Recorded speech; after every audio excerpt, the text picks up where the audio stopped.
Kaɗan kenan daga cikin wata 6 wato Season 4 Episode 7 Trailer. Idan har ka biyo mu a cikin wannan bidiyon za mu nuna ma full ɗin. Kafin mu je ga haka ka danna mana subscribing, ka danna mana alamar ƙararrawa, sannan ka gyara zama ka karkaɗa kunnuwanka domin ganin abin da zai faru. Da Allah an dan rage fentin kama rage da Allah a dan yiwo babanmu da Allah ita ma dan shafa mata ta dan dala arziki ta ba arziki a mazauninsa. Kai mai fenti kar ka kuskura ka shafa mana fenti a kofar ɗakunan mu. Sabon masoyinki ne Mardiya.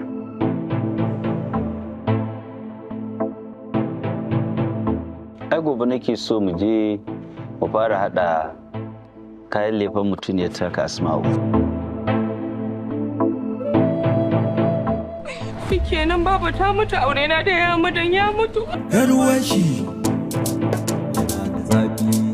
Idan har ka ci gaba da bibiyan mu a cikin wannan tasha tamu mai albarka, za mu ci gaba da kawo muku trailer fina-finai ko ma fina-finan baki ɗaya. Idan har kuna buƙatar wani abu ku rubuta mana comment section, sannan idan har kuna so ku dinga bibiyan mu ku danna mana subscribing, ku danna mana alamar ƙararrawa. Hakan zai ba ku dama daga mun sake sababbin shirye-shiryen mu su zo muku kai tsaye. Mai sauraro kar ku manta wannan tasha tamu mai albarka mai suna Fuskar Hausa TV ta zo muku da zafafan abubuwa wanda suka haɗa da kawo muku trailer fina-finai har ma da fina-finan baki ɗaya da sharhi. Ina ƙara jaddada muku cewa idan kuna son wani abu ku rubuta mana a comment section, sannan idan ka biyo mu a cikin wannan bidiyon akwai ƙayataccen bidiyon da aka yi bayan trailer, akwai wani ƙayataccen bidiyon da aka yi na cikin fim ɗin wanda aka yanko domin ba kowa ne ya san shi ba.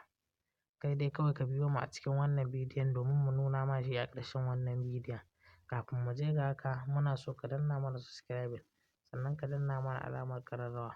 Hakan ne zai baka dama daga mun saki sababbin shirye-shiryen mu su zo muku kai tsaye.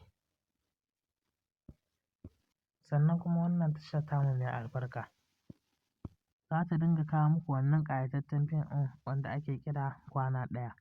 Kai dai kawai ka kasance da ita ka danna mana subscribing, sannan ka danna mana alamar ƙararrawa. Hakan zai baka dama daga mun saki sabon fim ɗin nan wanda ake kira da Kwana Ɗaya ya zo ma kai tsaye ta wannan tasha tamu mai albarka. Ku ci gaba da sauraron wannan tasha tamu mai albarka, za ta dinga kawo muku dukkan abubuwan da kuke so. Shirin Kwana Ɗaya shiri ne wanda ya ƙayatu, yake faɗakarwa, yake da ma'ana. Idan har kana son shirin ka danna mana subscribing, ka danna mana alamar ƙararrawa. Mun gode da sauraron mu.